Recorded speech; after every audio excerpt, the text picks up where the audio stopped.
une aventure, souvenir de voyage, poème badin, à mon ami Olivier de B. à Paris. Connaissez-vous Québec, la ville américaine qui domine les flots du vaste Saint-Laurent, plus fière sur son roc que Tunis l'Africaine, plus grave en son aspect qu'un vieux chevalier blanc. J'y passais plus d'un mois quand j'étais en voyage. Un mois, me direz-vous, un seul jour eût suffi. Pourquoi ce long séjour dans un pays sauvage? Pourquoi? De deviner, je vous mets au défi.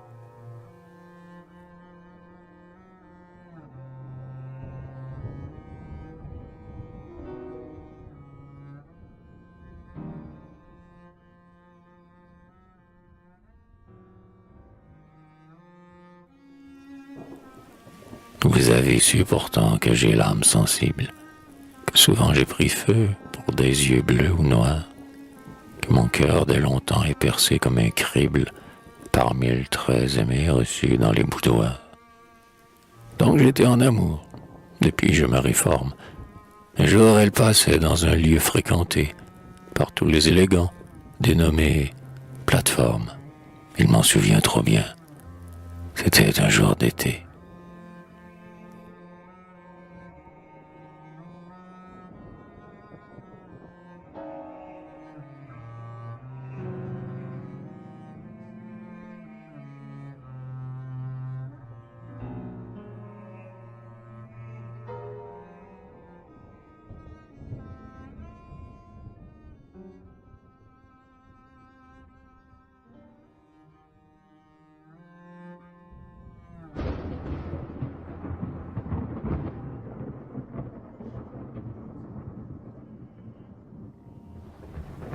Il faisait chaud, et, tout en mousseline, ma sylphide aspirait les délices de l'air. Un léger brodequin de sa jambe si fine indiquait le contour, plus brillant que l'éclair. Ses yeux étincelaient enchâssés dans des roses, au ton vif emprunté à l'éclat du soleil. Il me semblait à moi qu'elle affectait des poses qui cadraient avec son teint vermeil.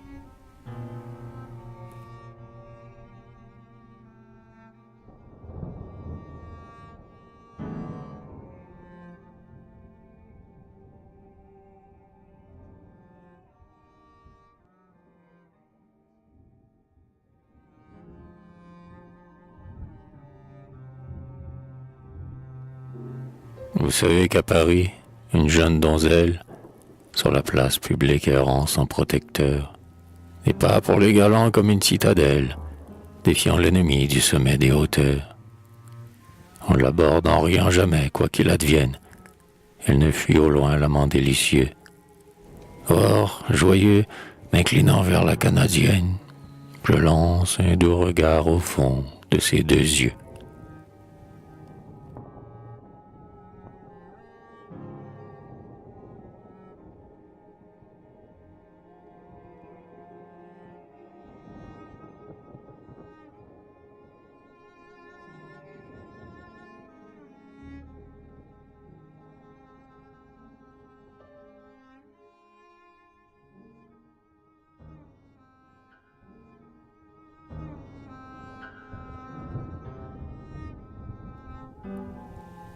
Elles étaient bleues, ma foi, la couleur que j'adore, plus claire que le cristal, profond comme l'azur. Je lui dis, « Bel enfant, je m'appelle Isidore. Si tu voulais m'aimer, je t'aimerais pour sûr. Je suis français, je viens du pays de tes pères. Je crois que je suis né dans les murs d'Alençon. » Mais elle, s'adressant comme font les vipères, me dit tout bas un mot, un seul mot. Pollution.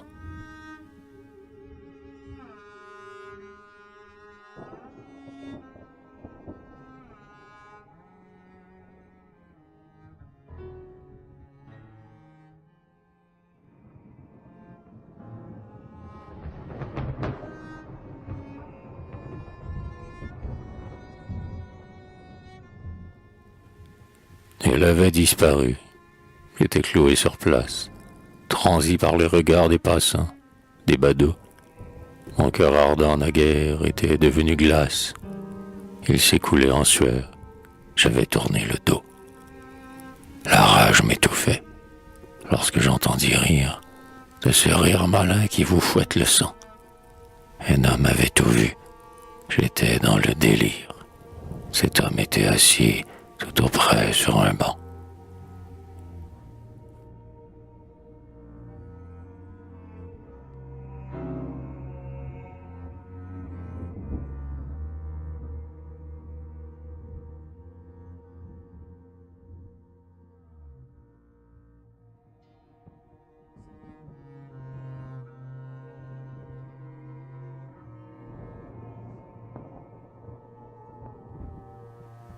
Je l'aurais étranglé, mais je n'osais le faire.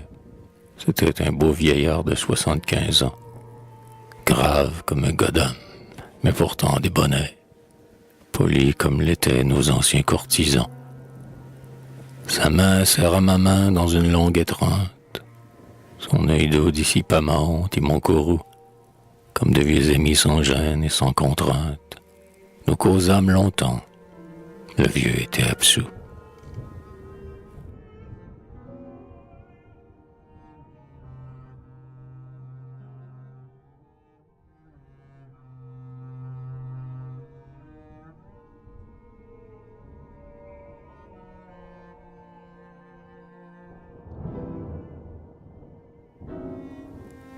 À part le franc et net, mon âge m'autorise, me dit le vieux Lafleur. Il s'appelait ainsi.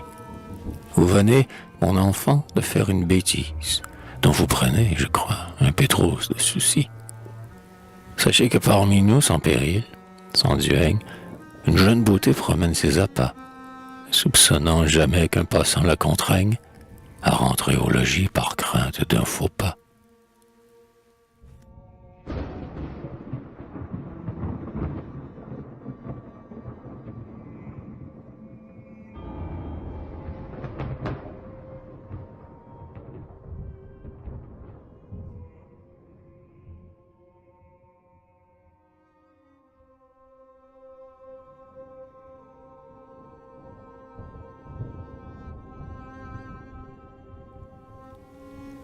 Ici, la liberté se pose en souveraine, l'innocence ingénue affronte les hasards, et la coquetterie établit son domaine, sans laisser deviner jusqu'où vont ses écarts.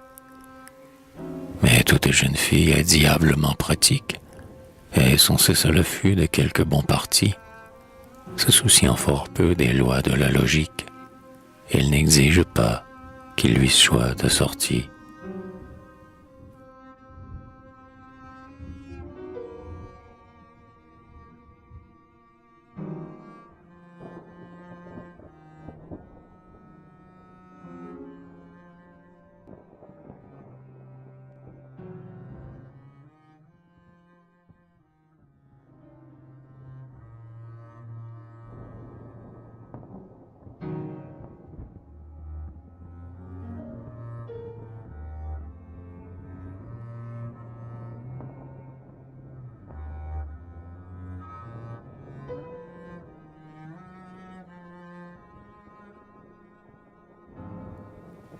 Jouant avec le feu, Daphné sera coquette, pour attirer à soi les seins des soupirants.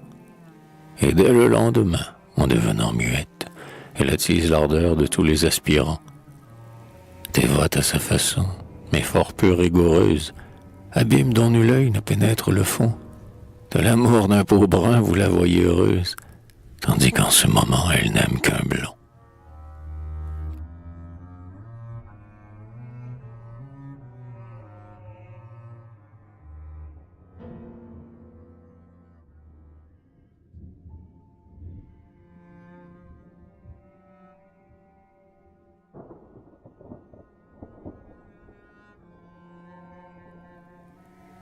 Elle allume, elle éteint tour à tour bien des flammes, pour constater ainsi ses glorieux succès, combinant froidement la conquête des âmes, et calculant ses coups comme un joueur d'échecs. Tel le fier Iroquois ou sauvage allure, dont notre Canada garde le souvenir, les ennemis vaincus comptaient les chevelures, dont ses enfants un jour, devait s'enorgueillir.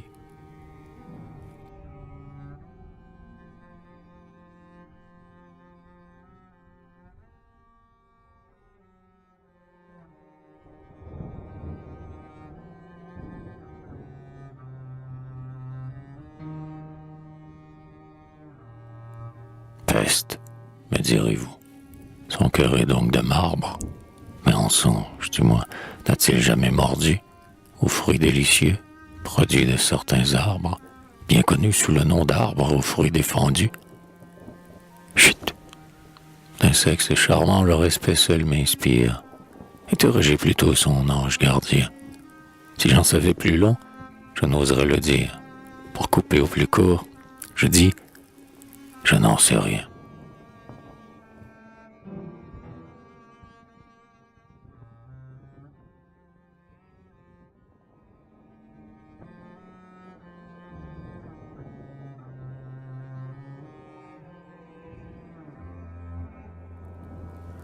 Ce que je sais vraiment, c'est que tout son manège a pourvu d'éblouir quelques bons gros gibiers, qui tout naïvement en tombant dans le piège, s'éveillera surpris comme dans un guêpier. S'il veut se dégager, elle crie au scandale. S'il résiste toujours, cela se voit souvent, elle annonce son vœu de se faire vestale, mais se gardera bien d'approcher du couvent.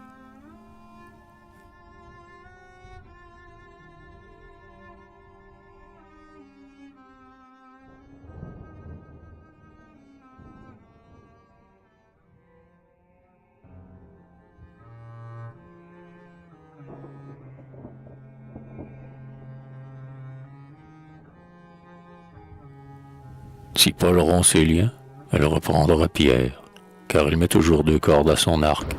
Si Pierre prend la fuite, elle en rit en arrière, il lui reste toujours du gibier dans le parc. Adolescent naïf qui côtoyait la rive, comme Ulysse jadis fermé l'oreille au chant, dont la jeune sirène, assez dure attentive, fait retentir au loin les motifs si touchants.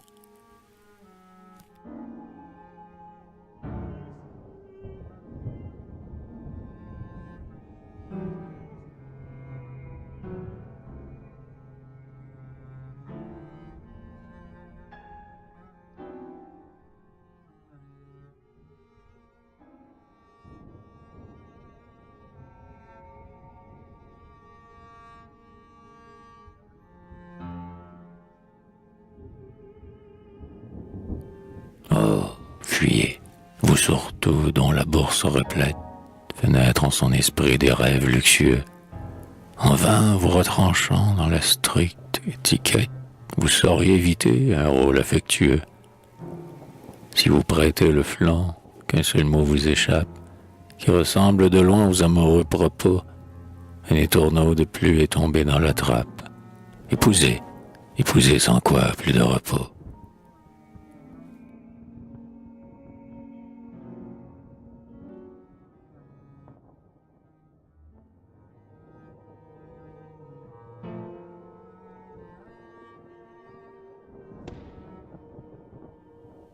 Ce récit, mon ami, doit vous paraître étrange. Ce qui l'est encore plus, c'est qu'un pareil démon dans la barque d'Hymen serait doux comme un ange, pourvu, bien entendu, qu'il tienne le timon. Mais, badinage à part, en devenant madame, elle renonce à tout si ce n'est au mari. Heureux, 3 fois heureux qui tient pareille femme, son cœur est satisfait, son honneur à l'abri.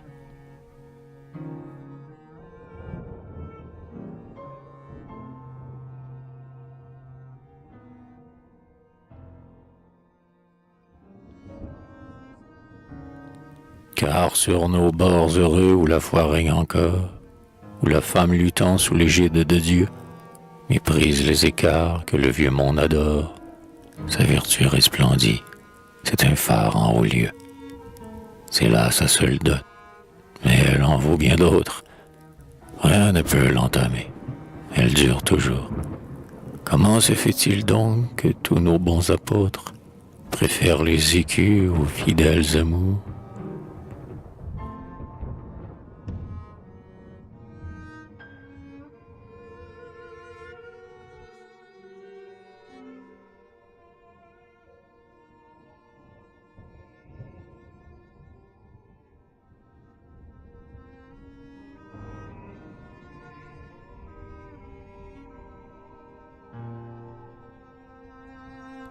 Elle craint avant tout de mourir vieille fille, et, foi de vieux garçon, elle aurait bien moins peur de terminer ses jours au fond d'une bastille ou d'avoir pour époux un versificateur. Voilà tout le secret de sa diplomatie. Le motif en est bon, j'ose dire excellent. Comme le peuple juif, elle a tant aimé si. Par ce trait, je termine un sujet si brûlant.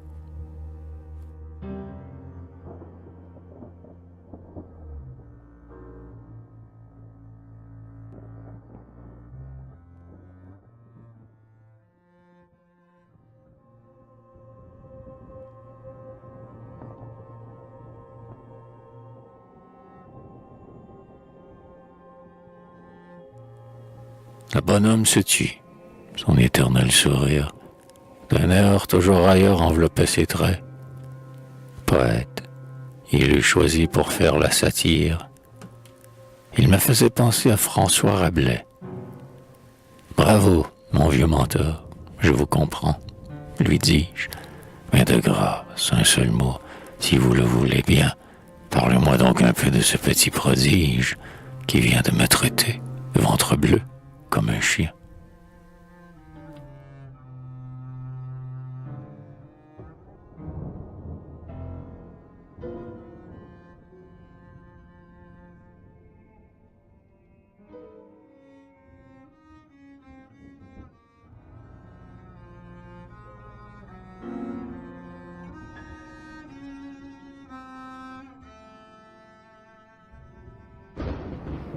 C'est le premier affront que jamais une femme ait osé me lancer, même en quartier latin.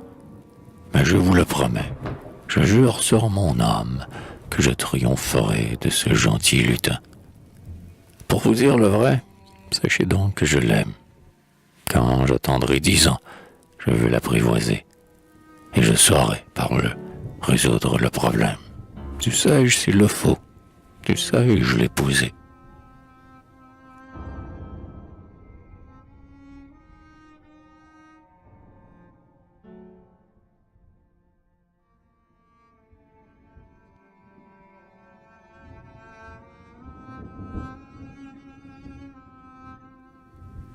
C'est parler rondement, répliqua le bonhomme, en clignant du seul œil qui parut encore bon.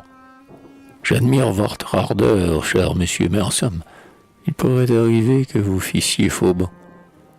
Avant de conquérir cette jeune héritière, dont bien des prétendants se disputent la main, vous aurez à lutter contre la ville entière. Veuillez m'en croire, ami.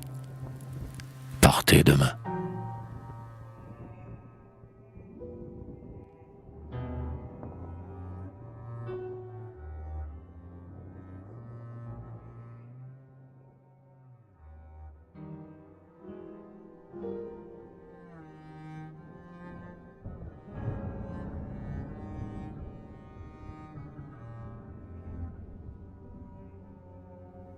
L'épouser.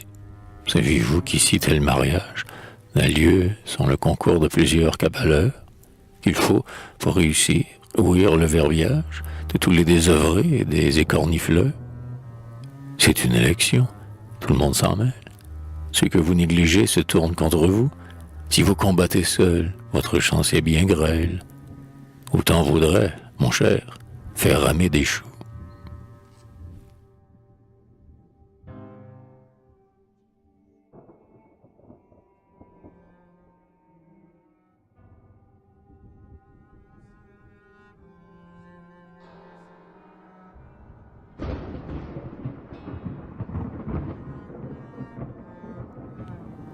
Mais il faut que j'abrège ou que j'use ma plume, car il parla longtemps, le vieux Canadien. C'est tout ce qu'il me dit, je ferai un volume, dans un genre connu qui ne conclut à rien. Bref, pareil au renard de notre La Fontaine, qui voit venir les chiens au son pressant du corps, j'ai quitté pour toujours la rive américaine, aux sauvages beautés. Et puis je cours encore.